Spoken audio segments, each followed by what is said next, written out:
তো বন্ধুরা good morning, শুভ সকাল। তো আরেকটা দিনের শুরু। তো আজকে শনিবার। তো ঘরে যা সবজি সবজা ছিল নিয়ে বসে পড়েছি। আর কালকে কিন্তু এই দেখো নিয়ে এসছে কি আবার মূলো শাক। কালকে দেখছিলাম পাতাগুলো বেশ সতেজ ছিল, সবুজ সবুজ। আর রাখলেই তো যা অবস্থা হয়, এই যে তার পরিণতি। তো এই সিজনে প্রথম আনলো মূলো শাক। আর আমি কিন্তু আজকে সোয়াবিন করবো বলে একদম জলে ভিজিয়ে রেখে দিয়েছি সোয়াবিন। এদিকে আলু কেটে নিয়েছি, একটু পেঁপে সেদ্ধ দেবো, পেঁপে কেটেছি, টমেটো সব মানে অনেকটা কাজ এগিয়ে নিয়ে তারপরে বসলাম, নাহলে অনেকটা বেলা হয়ে যাবে। ওইদিকে চালটাও ভিজিয়ে রেখেছি।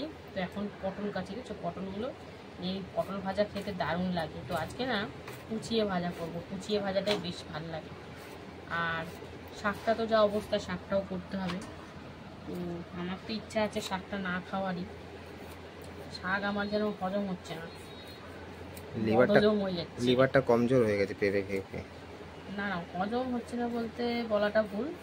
আমার কি বলবো, বারবার পেট ছেড়ে যাচ্ছে, এটাই হচ্ছে আমার সমস্যা হয়ে যাচ্ছে। তাই আর খাবো না, ইচ্ছা তো নেই, কিন্তু আমার শাক এত ভালোবাসি, শাক দেখলে লোভ লেগে যায়। দেখা যাক। আরে মূলো শাক খেলে কিচ্ছু হবে না, মূলো শাক খেলে সব ঠিক হয়ে যাবে। করো তুমি, আমি খাই, আমি জানি না, ও জেনে গেছে। বন্ধুরা পটলগুলো কিন্তু বেশ সুন্দর। ভাগ্যিস কি, তুমি যদি শুধু মূলো তরকারি হতো। আরে না, বলছি ভাগ্যিস আমি 10 টাকা চেয়েছি, যদি 500 নিতাম কি 600 নিতে 20 টাকা দিয়ে দিত, তাহলে কি হতো, এক গাদা নিয়ে ফেলা হতো। শাকগুলো ফেলে দিতাম না, শাকগুলো আলাদা করতাম। আমি এমন জিনিস এনেছি, এখন শুধু শাক করা যাবে না, মূলো তো খেতে পারবো। মূলো শাকটা আমার সমস্যা চলে, এটা তুমি বুঝতে পারছো। তাহলে মূলো গোল গোল করে ভেজে দাও। ও মূলো আর গোল গোল ভাজার মতো আছে, নিজেই গোল হয়ে গেছে। তো বন্ধুরা এই দেখো কুচিয়ে পটল ভাজবো। কুচিয়ে পটল ভাজা খেতে কিন্তু দারুণ লাগে, জন্য সুন্দর করে কুচিয়ে নিচ্ছি। তো চলো পটলগুলো কেটে নিই, তারপরে আবার আসবো, শাকটা কাটবো। দেখি পাকা পাকা পাতাগুলো ফেলে যতটুকু হয় ভেজে দেবো, ওরা খেয়ে নেবে, কি আছে। এখন তো সদ্য মূলো উঠছে, এরপরে বেশ জমিয়ে মূলোর ডাল, মূলো ছেঁচকি, মূলোর তরকারি, মূলো ভাজা, যা যা হয় সব খাওয়া যাবে। আমার কর্তা বেশি মূলো আনতে চায় না, কারণ ও বেশি ভালোবাসে না, তো ওই জন্য আনতেও চায় না। এখন নতুন দেখেছে, মনে একটু সস্তায় পেয়েছে, তাই না না সস্তায় না, 10 টাকা তিনটে বললো, আবার কি। আর এক এক সময় এর থেকেও বেশি। সবার প্রথমে দোকানে আমি ঢুকেছি, ঠিক আছে, কিন্তু সবাই নিয়ে বেরিয়ে যাচ্ছে, আমি বাঁচতে বাঁচতে সব সরু সরু। এইসব হচ্ছে কি বলতো, লাবড়া চচ্চড়ি মচ্চড়ি দিলে ভালো লাগে। আরে এখনকার সিজনে তো প্রথম উঠছে, এইরকমই হবে। হ্যাঁ, তো যাই হোক বন্ধুরা, চলো পটলটা কেটে নিই, তারপরে আসছি। তো বন্ধুরা এই যে সব কেটে এবারে বসেছি শাকটা নিয়ে। তো একটু পটলটা ভাজবো, একটু আলু দেবো, ওই জন্য আলু দিয়ে দিয়েছি একটা। আর এখন এই যে মূলো শাকটা করব। এই যে শাক দেখো মোটামুটি ভালোই বেরিয়েছে, আর মূলোগুলো যা কচি কচি, তাই একসাথে দিয়ে ভেজে দেবো।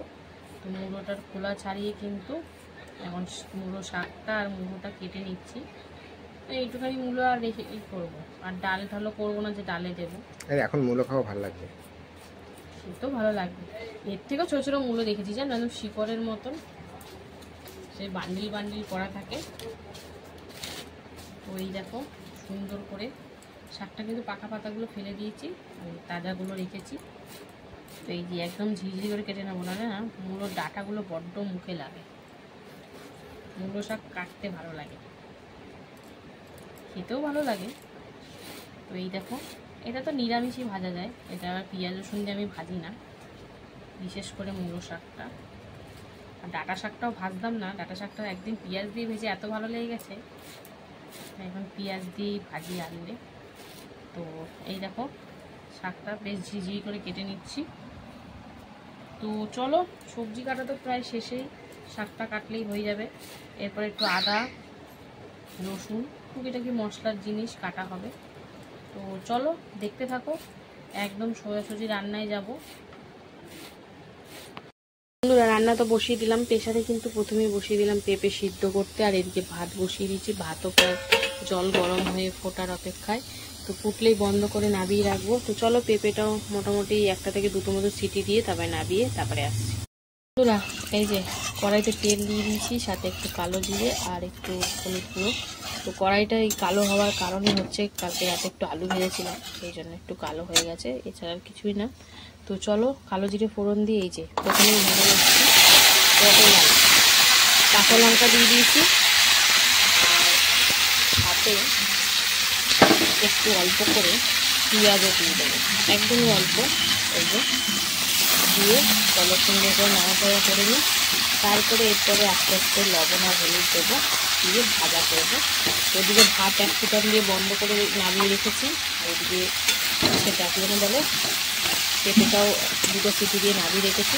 তো চলো ওইদিকেও আরেকটা দিকেও কিছু বসাবো, এদিকে এটা বসিয়ে নিলাম, এবারে ওইদিকেও কিছু বসাবো, তো সঙ্গে থাকো বন্ধুরা। এই যে পটল আলু ভাজাতে দিয়ে দিলাম লবণ আর হলুদ দিলাম, দিয়ে এখন সুন্দর করে মিশিয়ে ভাজাভাজি করে নেবো বেশ লাল লাল করে। তো চলো এটা এদিকে ভাজা হোক। আমার না এরকম কুচিয়ে পটল ভাজা খেতেও কিন্তু দারুণ লাগে, লম্বা খেতে ভালো লাগে, পটল যেহেতু ভালোবাসি তো যেভাবেই হোক না কেন ভালো লাগে। তো চলো একটা আপাতত এখন ভাজা হোক। আর এইদিকে কিন্তু কড়াইতে তেল দিয়ে দিয়েছি, কারণ এইদিকে প্রথমে ভেজে নেবো এই যে পাঁপড়গুলো। তো চলো পাঁপড়গুলো সুন্দর করে ভেজে নিই। পাঁপড় ভাজা তো থাকবেই, আমার জানার পরপর 3 দিন পুরো পাঁপড় ভাজা রাখি আমি। তো চলো পাঁপড়গুলো সব ভেজে নিই, তারপরে আসছি। এই যে পাঁপড় তো ভেজে নিলাম, এই দেখো আজ কিন্তু সাবুর পাঁপড়ও আছে। তো পাঁপড় ভেজে নিয়ে এখন কিন্তু জিরে ফোড়ন দিয়ে পেঁয়াজ ভাজা চলছে, কারণ সোয়াবিনের তরকারি করব।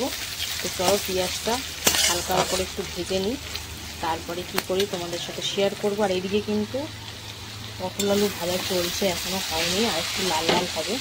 তো গ্যাসের ফ্লেমটা কমিয়ে রেখেছি যাতে সুন্দর করে সেদ্ধ হয়ে যায়, পুড়িয়ে না যায়। তো কমিয়ে দিয়ে ভাজা চলছে। তো চলো এইদিকে এটা ভাজা হোক, আর এইদিকে পেঁয়াজটা সুন্দর করে ভাজা হোক, তারপরে আসছে। পেঁয়াজটা হালকা ভেজে নিয়ে কিন্তু দিয়ে দিলাম আলু আর সাথে হলুদ গুঁড়ো। তো চলো এখন আলুটা বেশ হালকা করে একটু ভেজে নেবো, তারপরে একে একে সব মশলাপাতি দিতে থাকবো। তো একটু ডুমো ডুমো করে আলু কেটে নিয়েছি, সোয়াবিনে যেমন আলু দেয়। তো চলো এখন আলুটা বেশ হালকার উপর ভাজা হোক। আর এইদিকে এটা এখনও কিন্তু আরেকটু লাল না হলে নাড়াতে পারছি না, বেশ আরেকটু লাল লাল সেদ্ধ হয়ে গেছে, তারপর একটু বাড়িয়ে দিয়ে বেশ লাল লাল করে একটু ভেজে নিয়ে নাড়িয়ে নেবো। তো চলো আরেকটু ভাজা হোক, তারপরে তোমাদেরকে দেখাবো। বন্ধুরা দেখো আলু ভেজে কী কী দিয়ে দিলাম, আদা রসুন কাঁচা লঙ্কা টমেটো একসাথে বাটা, সাথে লবণ দিয়েছি, জিরের গুঁড়ো ধনিয়া গুঁড়ো সব দিয়ে এখন সুন্দর করে কষিয়ে নেব। তো আমি কিন্তু কাঁচা লঙ্কাতেই করবো, কোনো রকম লঙ্কার গুঁড়ো ধরো দেবো না। তো চলো যেহেতু রসুন টসুন আছে, এখন সুন্দর করে মশলাটা কষিয়ে নিতে হবে, তারপরে যা দেওয়ার দেবো। তো এইদিকে দেখো পটল আলু ভাজা বেশ লাল লাল করে হয়ে গেছে। তো চলো এটা নামাবো, নাবিয়ে দিয়ে শাক করবো, মূলো শাক, তো সেটাও ভাজা করবো। তো চলো এখন আপাতত এটা নাবিয়ে নিই, তারপরে আসছি।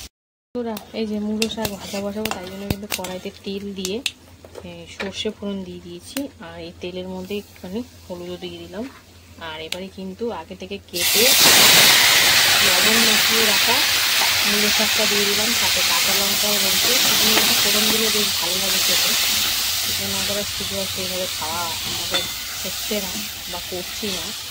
তো চলো ভালো করে মিশিয়ে নিলাম, এবারে সুন্দর করে ভেজে নেবো। আর হলুদ দেবো না, তেলের মধ্যে যা হলুদ দিয়েছি। তো চলো এটা পুরোপুরি হোক, তারপরে তোমাদের মাঝে মাঝে দেখাবো অবশ্যই। এই যে শাকটার মধ্যে দিয়ে দিলাম আর একটু সামান্য লবণ, আর দিয়েছি কিন্তু চিনি দিয়ে এখন ঢাকা দিয়ে একদম লো ফ্লেমে রান্না করব। তো চলো এটা এদিকে হোক আস্তে আস্তে। আর এদিকে কিন্তু মশলাটা বেশ সুন্দর করে কষানো হয়েই গেছে। এবার আমি এর মধ্যে দিয়ে দেবো আগে থেকে ঠান্ডা জলে ভিজিয়ে রাখা সয়াবিন। তো এটা দিয়েও এখন সুন্দর করে কষিয়ে তারপরে পরিমাণ মতন জল দেব। তো চলো এটা মিশিয়ে নিই সুন্দর করে, তারপরে আসছি। এই যে আলু সয়াবিন সুন্দর করে কষিয়ে জল দিয়ে দিলাম। তো চলো এবার ঢাকা দিয়ে প্রায় 6 থেকে 7 মিনিট মতন একদম লো ফ্লেমে রান্না করে নেব। আর এইদিকে একটু সামান্য না জল দিলাম, কেমন মুলোগুলো চেয়ে চেয়ে রয়েছে, জল শুকিয়ে যাচ্ছে, পোড়া লেগে যাচ্ছে।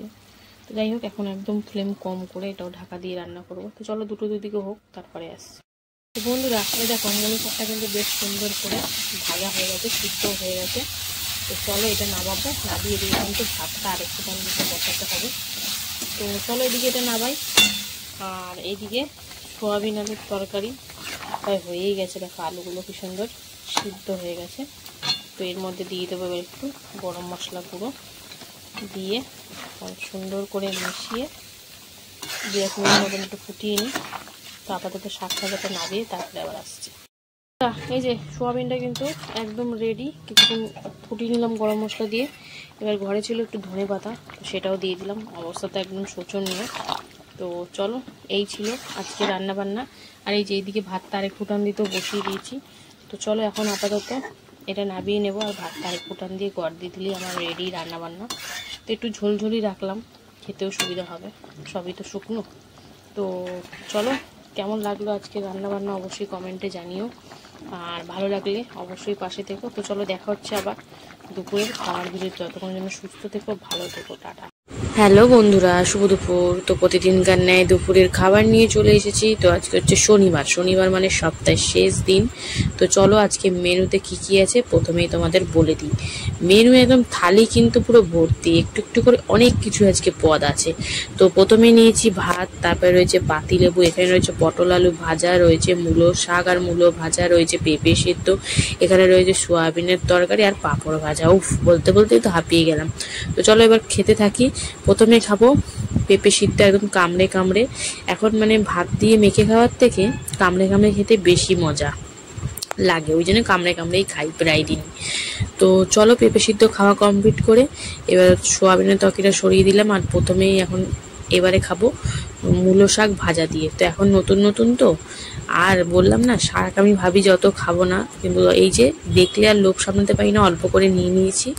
আর এটা কিন্তু বেশ ভালোই লাগছে, কচি কচি মূলো শাক, মূলো সুন্দর ভালো লাগছে খেতে। তো শাক খেতে আমি বড্ড ভালোবাসি, তাই ওই শরীর যদি নাও দেয় মানে তাও আমার খেতে লোভ চায়।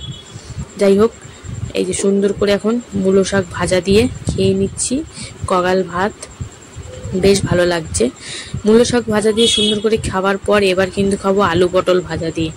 আজকে কিন্তু কুচিয়ে ভাজা করেছি আর একটু পেঁয়াজও দিয়েছি সামান্য। তো বেশ ভালোই লাগছে খেতে আলু পটল ভাজাটা। আমি তো ভাত খাওয়ার আগে একটা রুটি ছিল, সেটা দিয়েও খেয়েছিলাম। মানে কি বলবো, আর ভালো লাগে তো পটল ভাজা, অনেকদিন পটল খাওয়া হয় না, ওই জন্যই আরো খেয়ে নিয়েছিলাম। আর ভাত দিয়েও কিন্তু বেশ ভালোই লাগছে। এরকম লম্বাটা তো ভালো লাগে, এরকম কুচিয়েও কিন্তু বেশ ভালো লাগে। আর পটলগুলো বেশ ভালোই ছিল আজকে, মানে বেশি পাকা পাকাও ছিল না, তো বেশ ভালোই লাগছিলো। পাকা হলে আরো বেশি ভালো হতো। তো যাই হোক, পটল আলু ভাজা দিয়ে সুন্দর করে খাওয়া দাওয়া চলছে। তো চলো পটল আলু ভাজা দিয়ে খেয়ে নিই। তো পটল আলু ভাজা দিয়ে খাওয়া কমপ্লিট করে চলে এলাম, এবারে খাবো কিন্তু সোয়াবিনের তরকারি। তো এই যে পাতের মধ্যে ঢেলে নিচ্ছি। আজকে কিন্তু ছোট বাটিতে অল্প করেই নিয়েছি, কেন অনেকগুলো পদ রয়েছে, তাই এত কিছু খাওয়া যায় না একসঙ্গে। তো এবারে কিন্তু তরকারিটা ঢেলে নিয়ে লেবুটা চিপে নিয়ে মাখামাখি করে পাঁপড় ভাজা তো রয়েছেই। আজকে আবার কিন্তু সাবুর পাঁপড় দুটো ছিল, সেটাও ভেজেছিলাম। তো বেশ ভালোই লাগছে সোয়াবিনের তরকারিটা, বেশ ঝোল ঝোলই নামিয়েছিলাম, কিন্তু অনেকটাই কিন্তু গামাখা গামাখা, মানে সোয়াবিনের ঝোলগুলো অনেকটাই টেনে নিয়েছে। তো সপ্তাহের শেষ দিনে খাওয়াটা কিন্তু বেশ ভালোই হলো।